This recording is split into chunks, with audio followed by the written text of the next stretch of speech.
I do a science and medicine podcast. Now think about that. Podcasting and science. If there ever was an uncompetitive media category to be in, trust me, I am in it. My competition is lower than an AM radio religious channel at 2 a.m. on a Saturday morning. Seriously. I've never had anybody call in saying they want to give me money like a religious station. Although I really haven't used the tactics that they use, right? I mean, I haven't said, if you don't give me $100 by the next hour, God said there will be no more podcasts. And at this point, I haven't used any crowdfunding or advertisements, and I really don't want to go there because, one, I think that having an open source education is really important in medicine and has gone away. Except for education that's sponsored by drug companies or manufacturers of various types, and that is really hard to keep honest and truthful. And the other thing is, if I am honest with myself, the day this becomes work where I have to have a podcast done by Monday or whenever, I will see it as work that has to get done, and I probably won't enjoy doing it. Though I'm willing to be tested. If anybody has a very high price in their head to get more of these podcasts, I'm willing to listen. So many of these other podcasts that are much more popular, and I still think they probably don't make any money, but let's say you have the most popular podcast. What are they talking about? They're talking about kinky sex, the latest Trump tweets. They may have an interview with Jay-Z. And then there is me and my listeners who, God bless you, are content with hearing about anemia or an inflamed pancreas. I never expect that any science podcast will obtain pop culture popularity, though in case you think you're missing something by listening to me, I'm about to tell you the biggest rap secrets right now, so you don't think you're missing anything. The first is that Jay-Z's girlfriend before marriage was named Fiancé. And the second rap secret is the reason Snoop Dogg is sometimes seen with an umbrella is for drizzle. You know, I do have this vision in my head of people who accidentally hit my show, like they butt dialed it or butt clicked or whatever, while they were listening to another program. I envision most of them just cursing out loud. I'd feel sorry for you myself. You may be listening to someone saying, and now we are going to teach you the 2 techniques for the most powerful orgasm you can ever give another person. And here's what happened when Jenny and Jerome tried it on each other last night. And then you accidentally click my show and you're going to hear about like bacteria in the lung or something like that.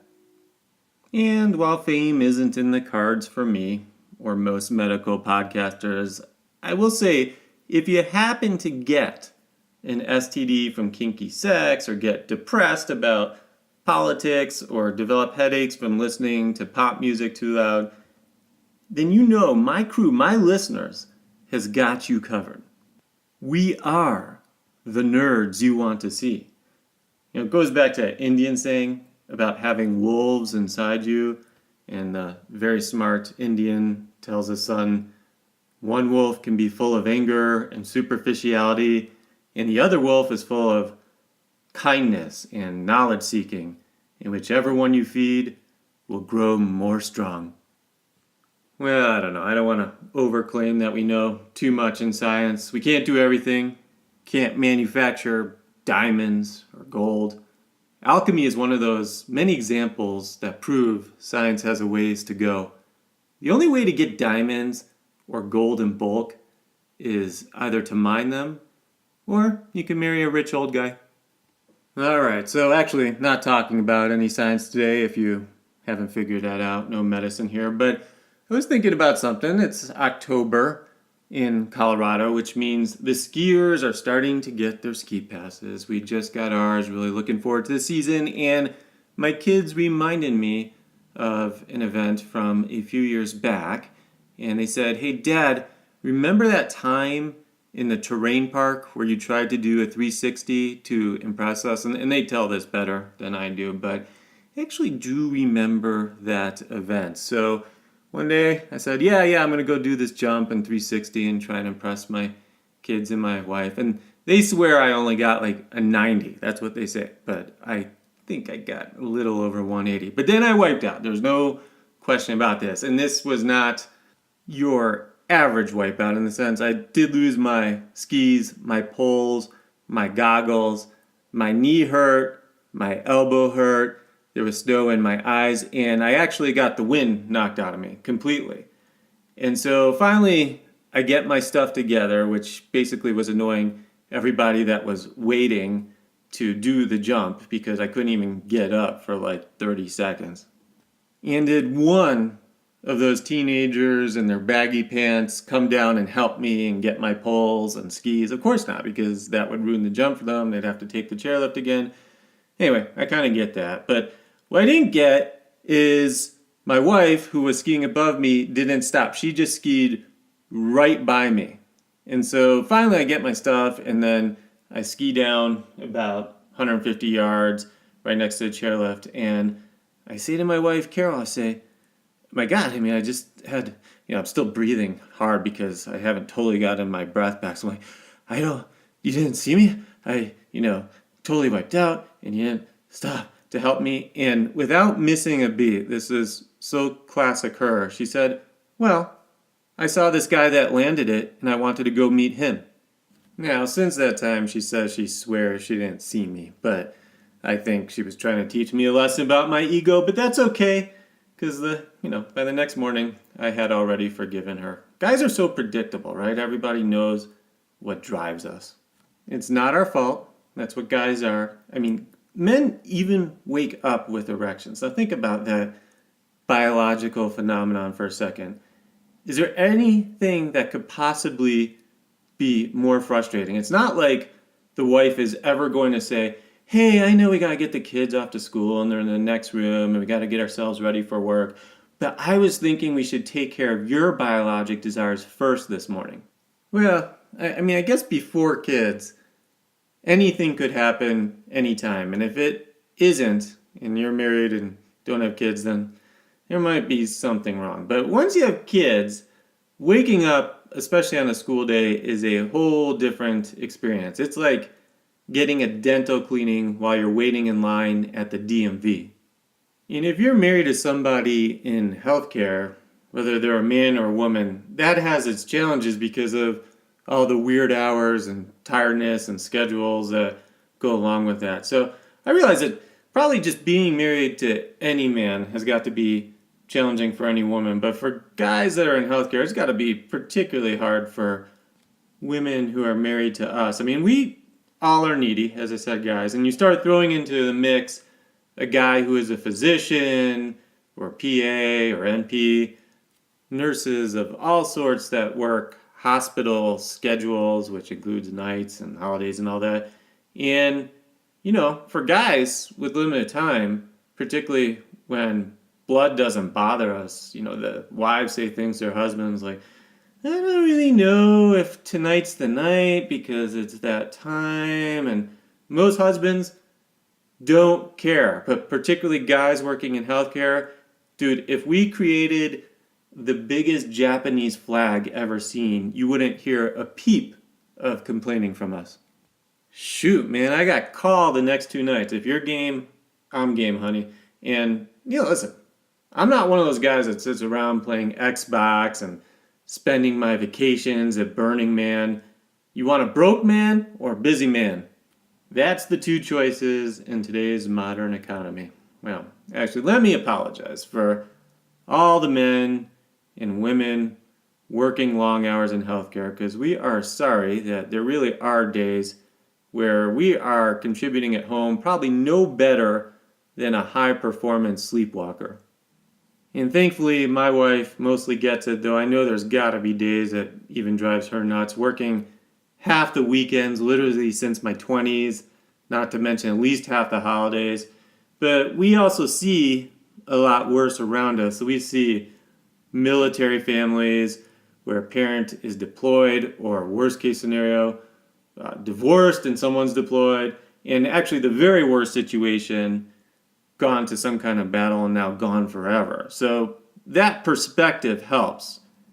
It's why I actually watch sad movies. My wife always wants to watch comedies. I'm always like, No, let's watch something about somebody starving in some country or getting tortured or something because you know what? That makes me feel better. Like my life is not that bad. And comedies, they ultimately make me think like I'm missing everything fun in life, which I know actually is not true. I know that's not really how life is those comedy movies. But when I see something sad, I always like feel like, oh my God, my life's really not that bad.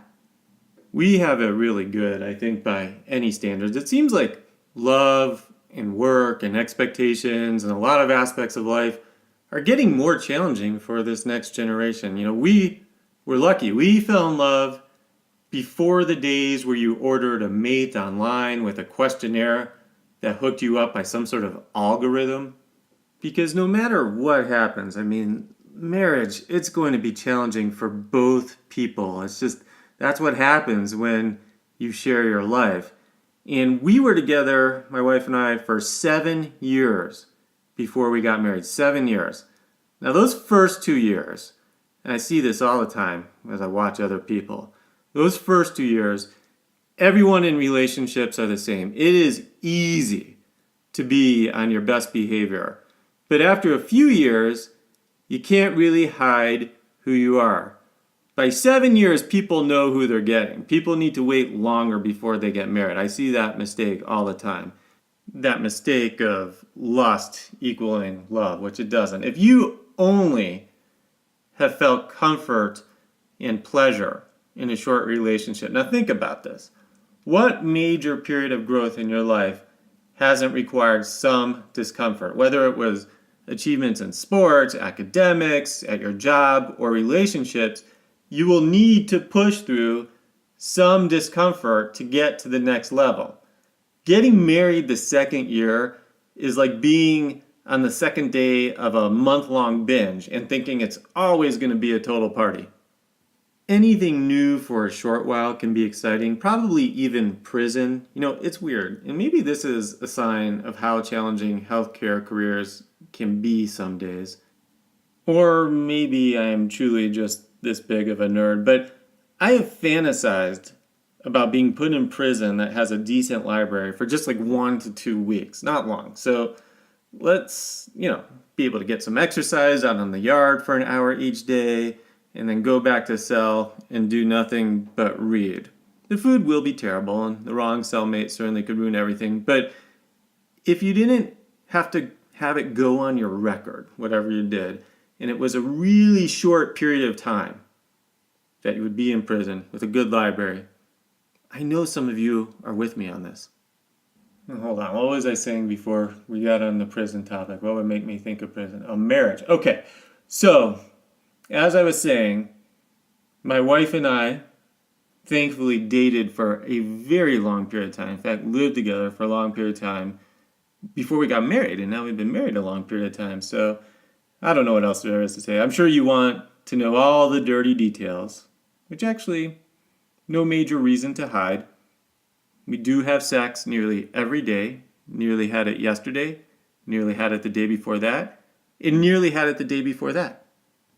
You see, I need to stop talking about this. I need to stick to just what this podcast is usually about, which is medicine and science, which for whatever reasons these days, mostly political, have a lot of opposition against them for reasons I don't totally understand. But I'll tell you what, when I went to school, when I went to even high school, but college and medical school, my professors were fine with challenging questions and challenging students. We were encouraged to set up experiments to challenge the existing science. But unless you could prove that the existing science was wrong, you didn't just get to claim based on an emotion that an existing knowledge was wrong, right? You couldn't say on a test, I don't believe that 1 + 3 is 4.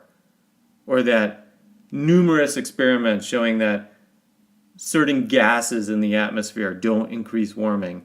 Or if one said that the polio vaccine doesn't really work. This one thing happened to you if you did that. And this is what happened to you in school. It was called failing. Just saying science is wrong wasn't taken as totally acceptable like it is by so much of society that aren't scientists today. So maybe that's why do a podcast? I know there's a few other things that drive me to do the podcast, but ultimately, I think that is one of the big top 3 reasons. All right, been going on long enough. Catch you on the next episode. This is Gil Parat. Adios amigos and hasta la próxima vez.